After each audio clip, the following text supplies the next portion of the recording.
Hello my rock stars. आज हम इस वीडियो में neural control and coordination chapter को अच्छे से समझेंगे with the help of mind map. So ये जो चैप्टर है ना, ये बहुत छोटा सा चैप्टर है and hence just 1 to 2 questions can be asked in your NEET exam, लेकिन ये बहुत आसान वाला चैप्टर है। So if your target is out in NEET biology, मतलब 360 आउट ऑफ 360 आपका टारगेट है, तो आपको ये चैप्टर जरूर पढ़ना चाहिए। So let's begin with the chapter neural control and coordination. अभी ये चैप्टर का नाम जो है ये क्यों दिया हुआ है, न्यूरल कंट्रोल एंड कोऑर्डिनेशन क्यों है? क्योंकि इस चैप्टर में हम नर्वस सिस्टम के बारे में अच्छे से पढ़ने वाले हैं। एंड एज द नेम से neural control and coordination, so our different organs control and coordination happens because of the nervous system, but it is not just nervous system which will be helping in control and coordination. Another system which is helping is endocrine system, जिससे hormones produce होता है। So about that we will be studying in the next chapter, that is in the chemical coordination integration chapter में अच्छे से पढ़ेंगे। Okay, so अभी ये जो नर्वस सिस्टम जो है, इसमें हम दो तरह का सेल्स देख सकते हैं, that is neurons and glial cells. So neuron cells are excitable because they are polarized and hence they are able to generate the impulse, conduct the impulse and transfer the impulse. Impulse मतलब signal, message, इसको हम impulse बोलते हैं। And another type of cell is glial cells, also called as neuroglial cells. They don't send any message because they're not excitable, lekin they will be protecting our neurons. They will be supporting, protecting, nourishing, defending our neurons. Okay, सो ये जो ग्लाइयल sales है, अलग अलग तरह का ग्लाइयल sales हो सकता है इसके under. Schwann cells, ependymal cells, oligodendrocytes, microglial cells, astrocytes. So these are some of the examples for glial cells. Okay, so starting में एज यूजुअल सारा ये जो ह्यूमन फिजियोलॉजिकल चैप्टर्स में स्टार्टिंग में हमेशा ये देखते हैं कि अलग अलग ऑर्गेनिजम्स में, मतलब लोअर ऑर्गेनिजम्स में कैसा होता है ऑर्गन्स करके। सो यहाँ भी हम न्यूरल सिस्टम के बारे में देखेंगे in different organisms. So simplest organisms like hydra if you consider, which is a Cnidaria, मतलब सिलेंट्रेट। सो यहाँ आपको सिर्फ नेटवर्क ऑफ न्यूरॉन्स देखने के लिए मिलेगा, whereas insects which belongs to Arthropoda, यहाँ आपको नर्वस टिश्यू के साथ, न्यूरल टिश्यू के साथ गैंग्लिया और छोटा सा ब्रेन भी देखने के लिए मिलेगा। एंड हम वर्टिब्रेट्स में we are able to see more developed neural system in our body. Okay, so let's get started with the human neural system. So human neural system has got two further systems, that is central nervous system and peripheral nervous system. Central nervous system में brain and spinal cord आता है। PNS मतलब peripheral nervous system के under visceral nervous system आता है, autonomic nervous system आता है, somatic nervous system भी आता है। So ये जो स्टार्टिंग में हम देखेंगे सोमैटिक सिस्टम के बारे में। सो सोमैटिक नर्वस सिस्टम जो है, so they are involve in transporting the impulse from the central nervous system to the skeletal muscles, whereas autonomic nervous system is involved in transporting the impulse from central nervous system to the internal organs. Basically, ANS will be transporting the involuntary signal, whereas somatic neural system will be transporting the voluntary signal. Okay, अभी visceral nervous system के बारे में देखेंगे। Visceral nervous system जो है, they will be transporting the, I mean they are involve in transporting the impulse from the central nervous system to the viscera, viscera मतलब internal organ, and back from the viscera to the central nervous system. Okay, अभी हमारा जो ये autonomic nervous system जो है, यहाँ आपको further दो तरह का नर्वस सिस्टम देखने के लिए मिलेगा, that is sympathetic nervous system and parasympathetic nervous system. Sympathetic nervous system का एक्शन जो है, it is usually like this action, we will the action of the sympathetic nervous system we will be able to see during the emergency situation, and parasympathetic nervous system will be helping in overcoming that emergency situation.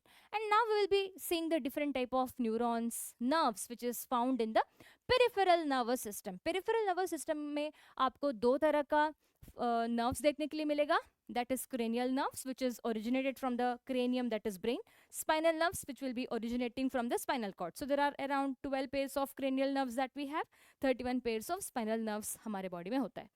So there is another type of fibers that you are able to see under peripheral nervous system, और इसको मतलब इसका दो जो types जो है, इसको हम बोलते हैं एफरेंट एंड इफरेंट फाइबर्स करके। So A for apple, afferent fibers are involve in transporting the impulse from the tissue organ to the central nervous system, whereas efferent, E for exit, efferent fibers, they are involved in transporting the impulse from the central nervous system to the tissue and organ. सो ये हो गया हमारा peripheral nervous system के बारे में in general, because यहाँ हमने सारा peripheral nervous system, central nervous system के बारे में थोड़ा बहुत देख लिया। वैसे ये सेंट्रल नर्वस सिस्टम के बारे में लास्ट में हम देखने वाले हैं, इस चैप्टर का लास्ट में ब्रेन के बारे में देखने वाले हैं, थोड़ा बहुत स्पाइनल कॉर्ड के बारे में भी देखने वाले हैं।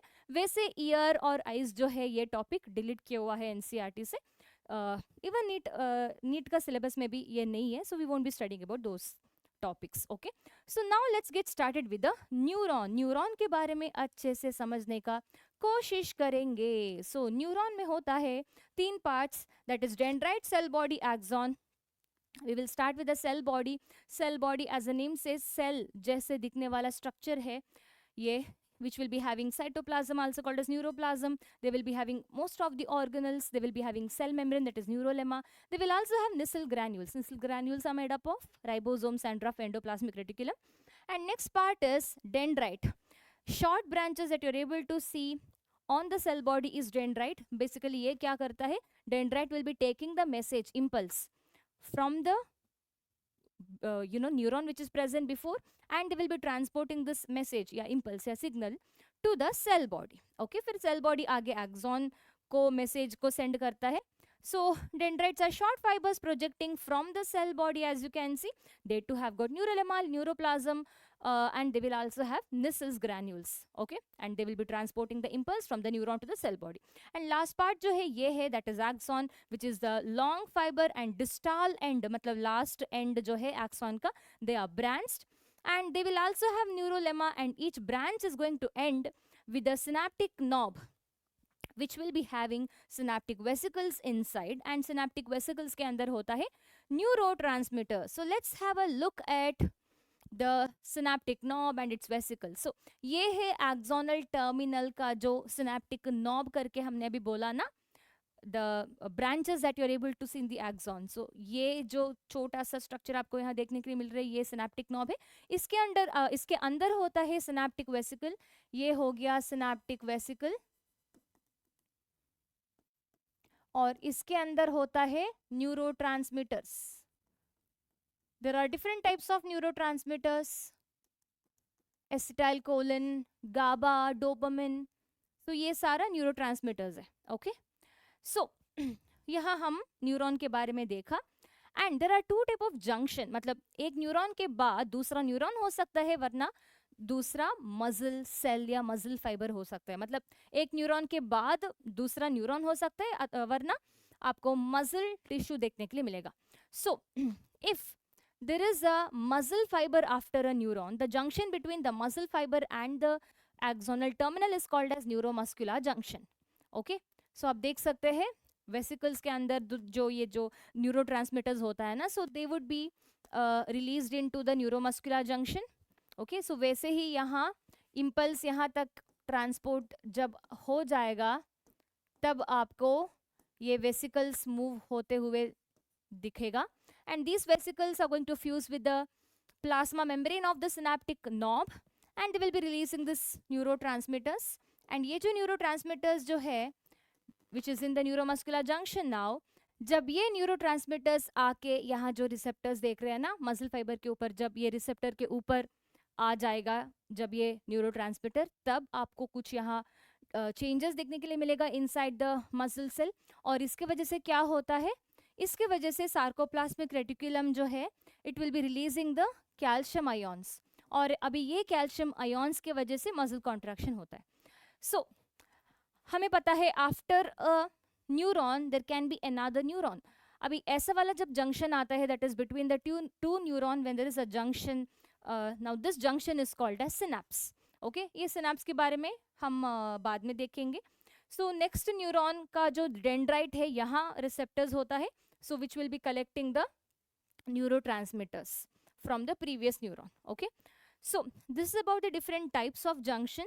So अभी हम देखेंगे अलग अलग तरह का neurons के बारे में. So there are 3 types of neurons, that is multipolar, bipolar, unipolar neuron. multipolar में आपको एक axon 2 or more dendrites देखने के लिए मिलेगा, ऐसा वाला neurons आपको cerebral cortex में दिखेगा. और bipolar में 1 axon 1 dendrite होता है, found in the retina of eye. Unipolar neuron में cell body with a 1 axon only, and ऐसा वाला न्यूरॉन आपको एम्ब्रियोनिक स्टेजेस में देखने के लिए मिलेगा. And there are different types of axon as well. So हमें अभी फर्स्ट स्लाइड में हम यहाँ एक न्यूरॉन का स्ट्रक्चर देखा है ना, यहाँ डेंड्राइट, सेल बॉडी, न्यूक्लियस सारा देखा हमने. सेल बॉडी के अंदर न्यूक्लियस होता है एंड एक्सॉन के अराउंड ये जो येलो कलर लाइन है ना, इसके अराउंड आपको कुछ पिंक कलर का कुछ स्ट्रक्चर देखने के लिए मिल रहा है. इसको हम बोलते हैं Schwann cells. Okay, which is a glial cells. अभी ये श्वान सेल्स क्या करता है, they produce myelin sheath. Okay, which will be hence surrounding the axon discontinuously. अभी ये माइलिन शीथ का इंपॉर्टेंस क्या है, myelin sheath will be definitely supporting the axon. इसके अलावा it will be increasing the rate of transmission of the impulse. मतलब ये जो कंडक्शन हो रही है ना, कंडक्शन ऑफ मैसेज या इम्पल्स हो रही है ना, इसका स्पीड थोड़ा बढ़ जाता है because of the presence of the discontinuously arranged myelin sheath. Okay, लेकिन हर एक एक्सॉन में आपको माइलिन शीथ देखने के लिए नहीं मिलेगा, लेकिन जहां माइलिन शीथ होगा वहां डिसकंटिन्यूअसली माइलिन शीथ का डिस्ट्रीब्यूशन हो जाएगा होगा. और इसके वजह से जहां जहां माइलिन शीथ नहीं है, ऐसा वाला जगह को हम बोलते हैं नोड ऑफ रैनवियर. मतलब ये सारा नोड ऑफ रैनवियर है. मतलब जहां माइलिन शीथ नहीं है, सिर्फ एक्सॉन होता है, सो वो गैप को हम बोलते हैं node of Ranvier. Okay, so अभी हम देखेंगे दो तरह का axon based upon the presence and absence of myelin sheath. So myelinated axons and non-myelinated axons we will be able to see. Myelinated axons में myelin दिखने के लिए मिलेगा, hence there is also presence of node of Ranvier. और ऐसा वाला myelinated axons कहाँ दिखने के लिए मिलेगा, that is in cranial nerves and spinal nerves. Non-myelinated axons यहाँ myelin sheath नहीं होता और hence node of Ranvier भी नहीं होता. And such type of axons, that is neurons, are present in the autonomic and somatic nervous system. Okay. अभी myelin sheath डिसकंटिन्यूअसली present होने के वजह से जहां जहां माइलिन शीथ होता है ना, वहां कंडक्शन ऑफ इम्पल्स नहीं होता.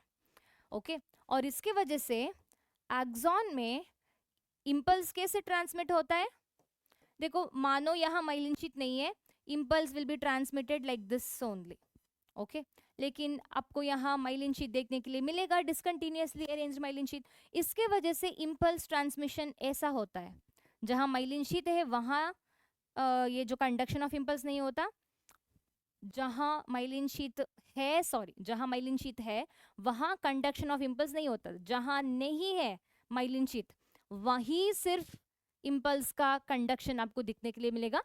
और माइलिन शीथ डिसकंटिन्यूअसली प्रेजेंट होने के वजह से आप यहाँ देख सकते हैं ऐसा वाला conduction, that is jumping action में कंडक्शन ऑफ इम्पल्स हो रही है. ऐसा वाला इम्पल्स का कंडक्शन के लिए हम बोलते हैं साल्टेटरी कंडक्शन.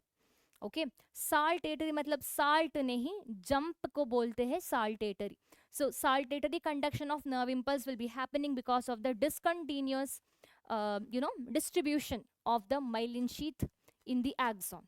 और जब इम्पल्स ऐसे कंडक्ट होता है बहुत फास्ट वे में, fastly the conduction of impulse will be happening. So इसीलिए माइलिन शीथ है तो conduction of impulse is going to be faster compare to that of non myelinated axon. Okay, so लेकिन जरूरी नहीं है जब श्वान सेल होता है माइलिन शीथ प्रोड्यूस होना ही, ऐसा कुछ जरूरी नहीं है. कुछ एक्सॉन्स में श्वान सेल्स होता है फिर भी माइलिन शीथ प्रोड्यूस नहीं होता. Okay, so myelinated axons, non myelinated axons दोनों में आपको श्वान सेल्स दिखने के लिए मिलेगा. सो ये हो गया हमारा अलग अलग तरह का न्यूरॉन्स के बारे में. Now we will be studying about the properties of neurons. Starting में ही देखा हमने न्यूरॉन्स आर एक्साइटेबल. क्यों? Because they are polarized. इसका मतलब क्या है? Across the neuron you are able to see charges distribution, extreme charges, that is positive negative charges distribution. So अभी ऐसा charges कैसे distribute हो रही है यहाँ? क्योंकि न्यूरॉन्स का मेम्ब्रेन में आपको कुछ आयोन चैनल्स देखने के लिए मिलेगा, that is potassium channel, sodium channel, sodium potassium pump. So ये तीनों मेन आयोन चैनल्स जो है ये होता है एक्सॉन में, मतलब न्यूरॉन में. Okay, so when the neurons are at rest, we will be able to see sodium potassium channel open, potassium channel open. Okay, अभी ये जो सोडियम पोटेशियम चैनल जो है ये हमेशा ओपन ही होता है. पोटेशियम चैनल ओपन होता है सिर्फ रेस्टिंग टाइम में, और ये क्या करता है पोटेशियम आयन चैनल? नाउ अभी ये क्या करता है, इसके पहले हमें एक चीज पता होना चाहिए, that is inside the neuron we will be able to see more potassium ions, and outside of the neuron, that is outside of the axon, we will be able to see more sodium ion. अभी ये कैसे हो गया? That is हमारा ये जो potassium और sodium potassium pump जो है ये हमेशा ओपन ही होता है, खुला ही रहता है ना? इसके वजह से like what exactly sodium potassium pump will do, for every 3 sodium ions outside they will be transporting 2 potassium ions inside. 3 sodium outside, 2 potassium ion inside transport करना, ये सोडियम पोटेशियम पंप का फंक्शन है, and they will be using ATP for this function. इसके वजह से neuron के बाहर ज्यादा सोडियम होता है, अंदर ज्यादा पोटेशियम होता है. Okay, so when the neurons are at rest, when this potassium channel is open, since potassium ions present more inside, this channel will be transporting potassium ions outside. आप देख सकते हैं पहले ज्यादा पोटेशियम इनसाइड था, ज्यादा सोडियम आउटसाइड था, but because of the resting time potassium channel open, अभी सारा जो पोटेशियम अंदर है वो बाहर जा रही है. इसके वजह से क्या होता है, outside of the neuron you will be able to see positive charges, inside of the neuron you will be able to see negative charges. This is why when the membranes of the neurons are at rest, that is when the neurons are at rest, inside of the neuron you will be able to see negative charges, outside of the neuron you will be able to see positive charges. ICF matlab intracellular fluid, that is inside of the neuron. ECF matlab extracellular fluid, matlab outside of the neuron. Okay. So इसके वजह से inside of the neuron you will be able to see negative charges, outside of the neuron you will be able to see positive charges. Okay. So अभी ये जो हमने discuss किया अभी तक, यहाँ लिखा हुआ है permeable to potassium ion, impermeable to sodium ion. Sodium ion can not go inside outside, क्योंकि ये जो पंप है ये क्लोज है when the neurons are at rest. और दूसरा चीज है rest, when the neurons are at rest, also the neuron will be showing impermeability to the negatively charged protein. मतलब negatively charged protein जो है वो अंदर ही रह जाता है, it won't be able to go outside. Okay, because of the impermeability to the negatively charged protein when the neurons are at rest. Okay, so ये हो गया अभी. So now when the neurons are getting excited, मानो यहाँ impulse reach हो गया, when the signal is has reached our neuron का axon, अभी क्या होता है, now the potassium channel is going to be closed, sodium channel is going to be open, and as usual sodium potassium pump is going to remain open. और इसके वजह से ही sodium potassium pump के वजह से ही बाहर ज्यादा सोडियम अंदर ज्यादा पोटेशियम होता है ना. सो अभी एक्साइटेशन हो रहा है, मतलब एक्शन पोटेंशियल हो रहा है, और इसके वजह से क्या हो रहा है, सोडियम का जो चैनल है वो ओपन हो गया, मतलब ज्यादा सोडियम जो बाहर रह रहे हैं वो अभी अंदर जा रही है, और अंदर ऑलरेडी पोटेशियम आयन्स भी पड़ा है which is stuck inside the axon. Okay, so since more and more sodium ions are coming inside, अंदर न्यूरॉन के अंदर अभी ज्यादा पॉजिटिव चार्जेस हो गया, and this is why inside of the neuron during the excitation you will be able to see positive charges, outside you will be able to see negative charges. Okay, और ये जो है ना ये सिर्फ जहां सिग्नल रीच हो गया सिर्फ वही है, and this action potential, this inside positive charge outside negative charge is going to be very short lived. soon this will be going to the next part of the neuron, next part of the neuron, next part of the neuron. Okay, so impulse का transmission बहुत fast होता है, since it is electrical in nature, positive negative charges in nature, and it is going to be short lived. So ऐसा होता है action potential generation and conduction across the neuron का membrane. ये सारा जो हो रही है ये membrane में हो रही है. Okay, so this is about the property of neuron and about conduction generation of nerve impulse. अभी देखेंगे transmission of nerve impulse के बारे में, for which we have to understand about synapse. So nerve impulse is being transported from one neuron to another neuron by synapse. Ideally synapse में तीन चीजें होना चाहिए, that is presynaptic membrane, that is the neurolemma of the first neuron which is going to release the neurotransmitter. Postsynaptic membrane होना चाहिए, that is next neuron का membrane को हम डेंड्राइट का मेम्ब्रेन को हम post neuronal post synaptic membrane बोलते हैं. And they will also have receptor to receive the neurotransmitter. ये जो जगह जो होता है pre synaptic post synaptic membrane के बीच जगह जो होता है ना, इसको हम सिनेप्टिक क्लेफ्ट करके बोलते हैं. ओके, कुछ कुछ सिनेप्स में सिनेप्टिक क्लेफ्ट नहीं होता, ऐसा वाला सिनेप्स को हम इलेक्ट्रिकल सिनेप्स कहते हैं.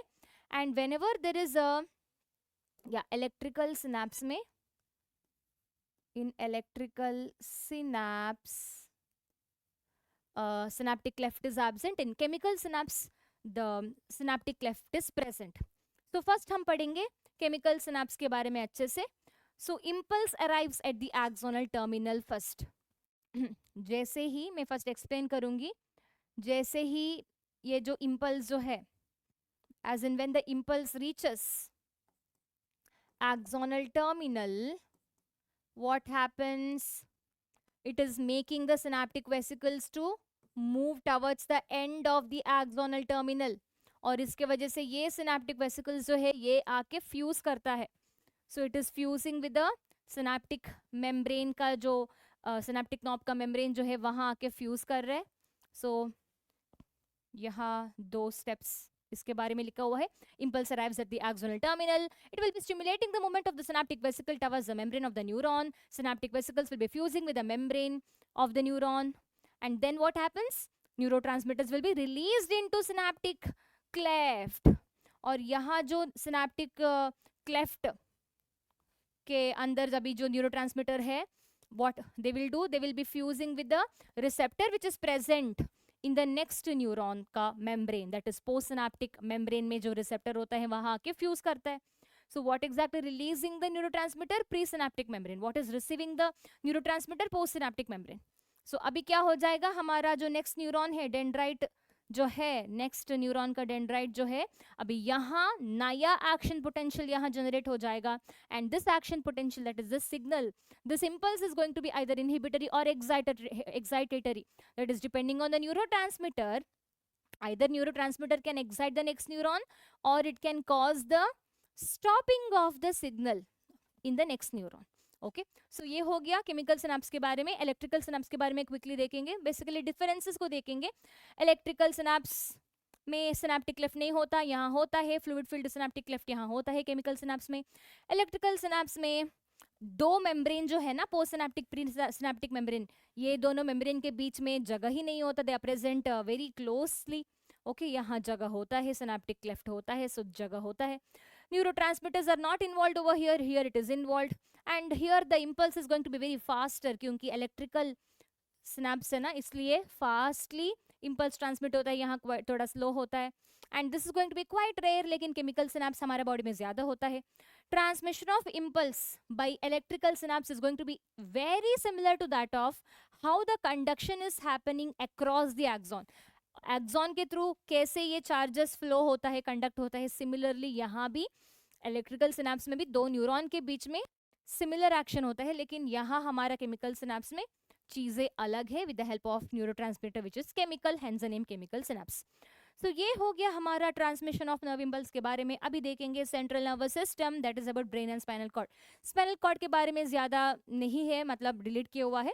So brain is a command and control system of the body which is a part of central nervous system, which will be covered by cranial meninges. Three cranial meninges we have: durameter, arachnoid, pyometer. Durameter is outermost, middle layer is arachnoid, innermost is pyometer. और ये three cranial meninges जो है, they will be covering our brain from the skull, so that our skull wouldn't, so that our brain is not damaged because of the skull. और ये membranes के बीच में cerebrospinal fluid भी होता है. Okay, which has been usually synthesized by ependymal cells, which is a glial cells. So अभी देखेंगे brain का तीन part, brain, fore brain, mid brain, hind brain के बारे में. Starting with the fore brain. Fore brain में तीन part होता है, दैट इज कौन कौन सा? Cerebrum, thalamus, hypothalamus. यहाँ नंबरिंग में थोड़ा गलती हो गया. ओके, ए बी सी लिखना था, एक सेकेंड. ए हो गया ना, B. Cerebrum is A, this is thalamus, C is hypothalamus. Cerebrum is having two half, और ये जो दो हाफ को हम cerebral hemisphere बोलते हैं. right and left cerebral hemispheres we have, which has been connected by the corpus callosum. और सेरेब्रम में आउटर और इनर लेयर भी है. Outer layer is cerebral cortex which is green colour because of the cell bodies of the neuron. लेकिन medulla जो है, cerebral medulla which is innermost, okay, यहाँ आपको व्हाइट कलर देखने के लिए मिलेगा which is also called as white matter. And यहाँ क्यों व्हाइट कलर है ये जो जगह, क्योंकि myelinated axons are present over here. And there are 3 areas in the cerebrum, that is motor, sensory and association area. नाम में ये motor sensory मतलब क्या है आपको पता ही है. That is some areas will be showing the action, some area will be taking the message from the sense organ. लेकिन ये जो association area है, they are neither proper sensory nor proper motor in function. They will be showing the function like memory, communication and intersensory association. तो ये हो गया cerebrum के बारे में. Next is thalamus, which is a major coordinating center. They will be connecting the thalamus. Thalamus will be containing thalamus will be connecting the different region of the brain. Mainly, they are coordinating center between the sensory and motor areas. They are present between the cerebrum and hypothalamus, and hypothalamus is the last part of the cerebrum, which will be controlling hunger, thirsty, मतलब drinking का urge जो है इसको भी control करते हैं. Also they are thermoregulatory center, that is they'll be able to maintain, control the body temperature. Okay, next is midbrain, which is present between the forebrain and the pons of the hindbrain. यहाँ आपको एक canal देखने के लिए मिलेगा which is called a cerebral aqueduct, which will be having the cerebrospinal fluid. ये further hindbrain के अंदर जाता है cerebral aqueduct. और midbrain में आपको 4 swelling देखने के लिए मिलेगा, इसको हम बोलते हैं corpora quadrigemina. And last part of the brain is hindbrain, which is made up of pons, cerebellum and medulla. Pons is something which have got a tract. It is a pneumotaxic center of the respiration, मतलब ये respiration को regulate कर सकता है. Also they will be connecting the different parts of the brain. Next is cerebellum, which is highly convoluted surface, which will be having the very good surface area. And their main function is balancing and equilibrium. मतलब आपको सही से walk करना है, सही से बात करना है, सही से खड़े होना है, मतलब आपका cerebellum ये सारा function take care कर रहा है. Medulla, last part of the hindbrain, which will be connecting to the spinal cord, and they have center for respiration, cardiovascular reflex and so on. And midbrain pons, medulla सारा मिलके brainstem को form करता है, and ये बाद में जाके spinal cord को connect करता है. So spinal cord का function क्या है? Reflex action आप अपने 10th standard में already पढ़ रखे होंगे. So ये हो गया हमारा neural control and coordination छोटा सा chapter है. I hope this video is helpful. Let's meet in the next class, next video. Until then, bye bye.